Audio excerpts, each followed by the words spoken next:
This is the Quotations of Chairman Mao Tse-Tung, also known as the Little Red Book.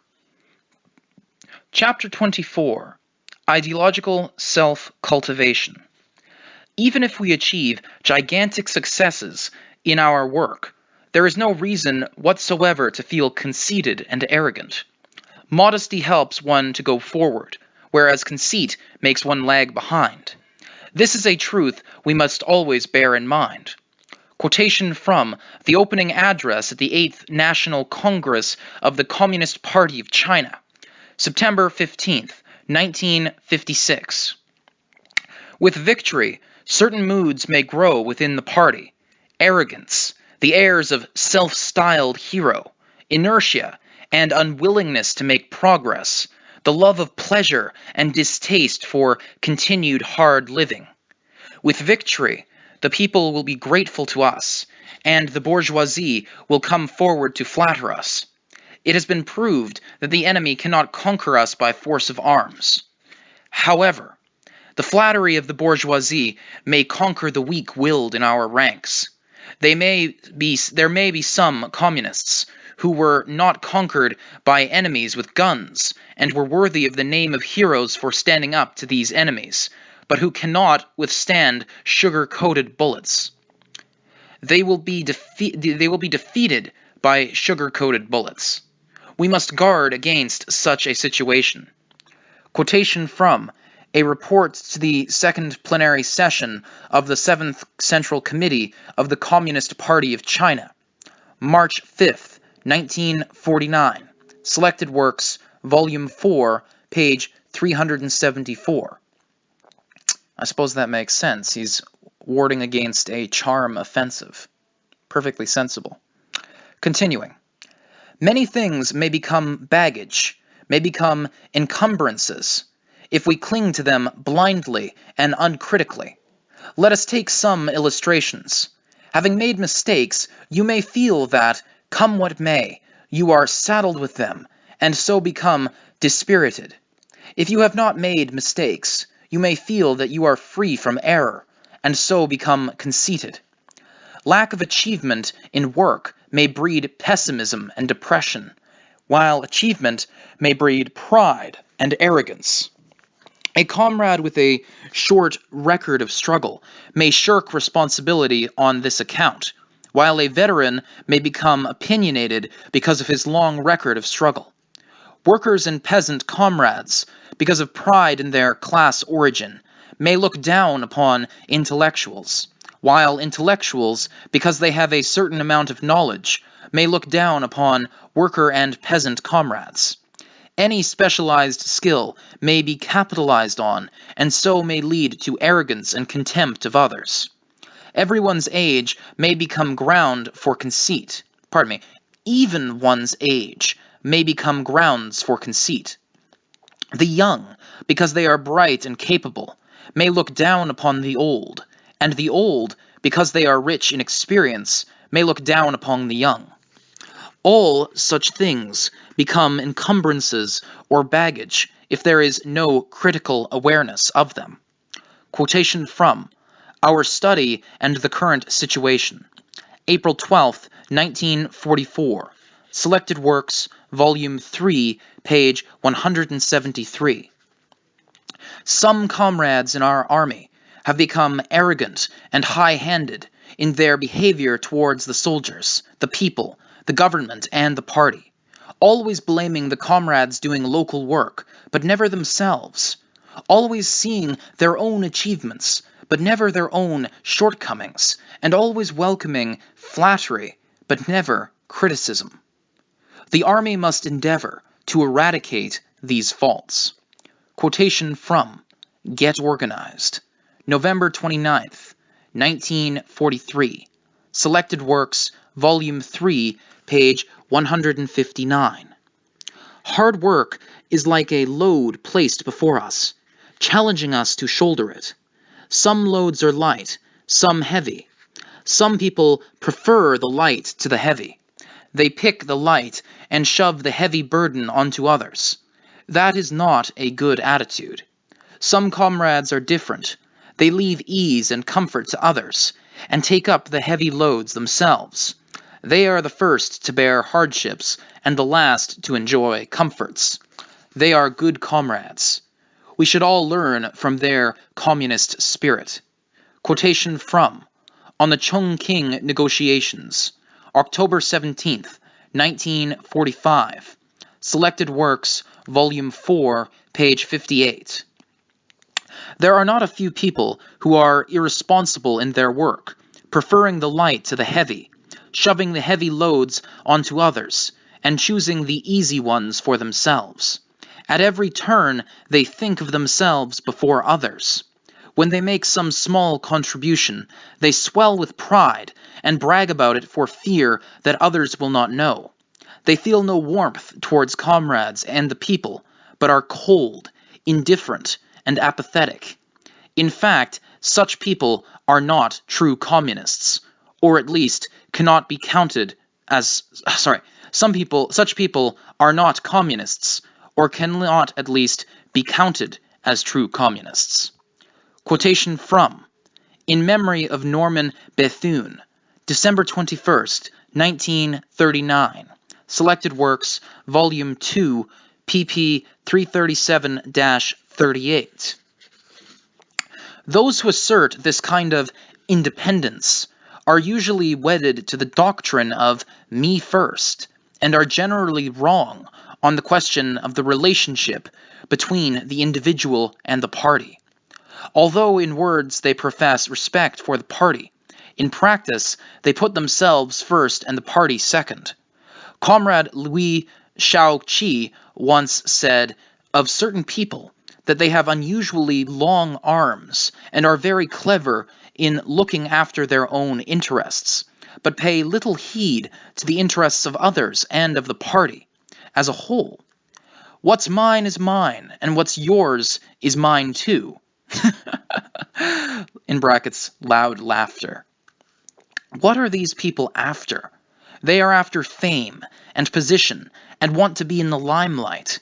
Whenever they are put in charge of a branch of work, they assert their quote-unquote independence. With this aim, they draw some people in, push others out, and resort to boasting, flattery, and touting among the comrades, thus importing the vulgar style of the bourgeoisie political parties into the Communist Party. It is their dishonesty that causes them to come to grief. I believe firmly that we should do things honestly, for without an honest attitude, it is absolutely impossible to accomplish anything in this world. Quotation from Rectify the Party's Style of Work, February 1st, 1942. Selected Works, Volume 3, page 44. They, in square brackets, communists, must grasp the principle of subordinating the needs of the part to the needs of the whole. If a proposal appears feasible for a partial situation, but not for the situation as a whole, then the part must give way to the whole.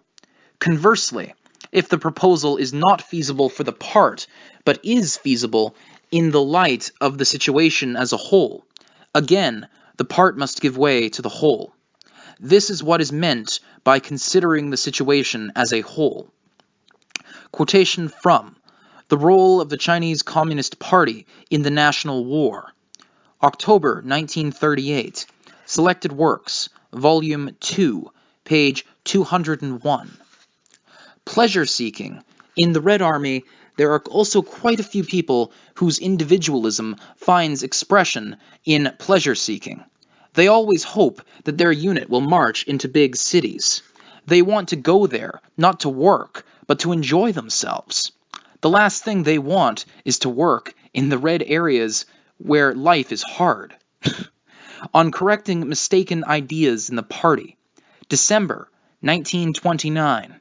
Selected Works, Volume 1, page 113. We must oppose the tendency towards selfish departmentalism, by which the interests of one's own unit are looked after to the exclusion of those of others. Whoever is indifferent to the difficulties of others, refuses to transfer cadres to other units on request, or releases only the inferior ones, using the neighbor's field as an outlet for his overflow, and does not give the slightest consideration to other departments, localities, or people. Such a person is a selfish departmentalist who has entirely lost the spirit of true communism. Lack of consideration for the whole and complete indifference to other departments, localities, and people are characteristics of a selfish departmentalist. We must intensify our efforts to educate such persons and to make them understand that selfish departmentalism is a sectarian tendency which will become very dangerous if allowed to develop. Quotation from Rectify the Party's Style of Work, February 1st, 1942. Selected Works, Volume 3, page 46. Liberalism manifests itself in various ways. To let things slide for the sake of peace and friendship when a person has clearly gone wrong, and refrain from principled argument because he is an old acquaintance of a fellow townsman, a schoolmate, a close friend, a loved one, an old colleague or old subordinate, or to touch on the matter lightly instead of going into it thoroughly, so as to keep on good terms. The result is that both the organization and the individual are harmed.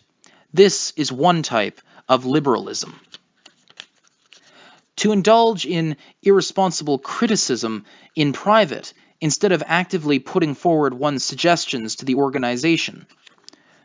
To say nothing to the people to their faces, but to gossip behind their backs, or to say nothing at a meeting, but to gossip afterwards.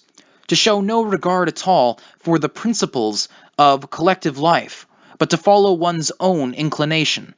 This is a second type. To let things drift if they do not affect one personally. To say as little as possible while knowing perfectly well what is wrong. To be worldly wise and yet play safe and seek only to avoid blame. This is a third type. Not to obey orders, but to give pride of place to one's own opinions. To demand special consideration from the organization, but to reject its discipline. This is a fourth type. To indulge in personal attacks, pick quarrels, vent personal spite, or seek revenge instead of entering into an argument and struggling against incorrect views for the sake of unity or progress, or getting the work done properly. This is the fourth type. To hear incorrect views without rebutting them, and even to hear counter-revolutionary remarks without reporting them, but instead to take them calmly as if nothing had happened. This is the sixth type. To be among the masses and fail to conduct propaganda and agitation, or speak at meetings, or conduct investigations and inquiries among them, and instead opt to be indifferent to them and show no concern for their well-being, forgetting that one is a communist and behaving as if one were an ordinary non-communist. This is a seventh type. To see someone harming the interests of the masses and yet not feel indignant, or dissuade or stop him, or reason with him, but to allow him to continue. This is an eighth type. To work half-heartedly without a definite plan or direction. To work perfunctorily and muddle along. So long as one remains a monk, one goes on tolling the bell. This is a ninth type. To regard oneself as having tendered great service to the revolution. To pride oneself on being a veteran. To disdain minor assignments while being quite unequal to major tasks. To be slipshod in work and slack in study. This is a 10th type. To be aware of one's own mistakes and yet make no attempt to correct them, taking a liberal attitude towards oneself. This is an 11th type. Quotation from Combat Liberalism, September 7th, 1937. Selected Works, Volume 2, pages 31 and 32. Liberalism is extremely harmful in a revolutionary collective. It is a corrosive which eats away unity, undermines cohesion, causes apathy, and creates dissension. It robs the revolutionary ranks of compact organization and strict discipline, prevents policies from being carried through, and alienates the party organizations from the masses which the party leads. It is an extremely bad and harmful tendency. Ibid, page 32. People who are liberals look upon the principles of Marxism as abstract dogma. They approve of Marxism, but are not prepared to practice it or to practice it in full. They are not prepared to replace their liberalism by Marxism. These people have their Marxism, but they have their liberalism as well. They talk Marxism, but practice liberalism. They apply Marxism to others, but liberalism unto themselves. They keep both kinds of goods in stock, and find a use for each. This is how the minds of certain people work.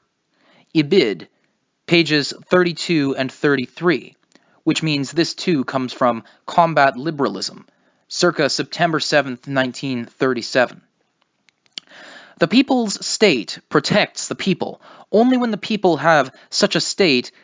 The people's state protects the people.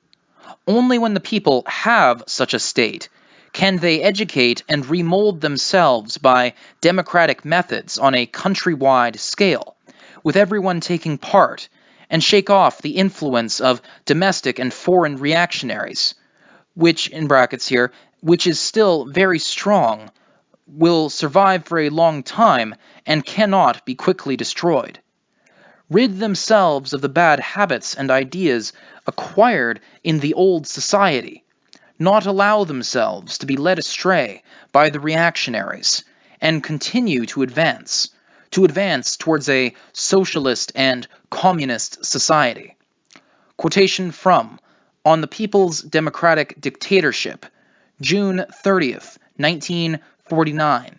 Selected Works, volume, I believe that is volume 6. It's either volume 5 or volume 6. Page 418. It is not hard for one to do a bit of good.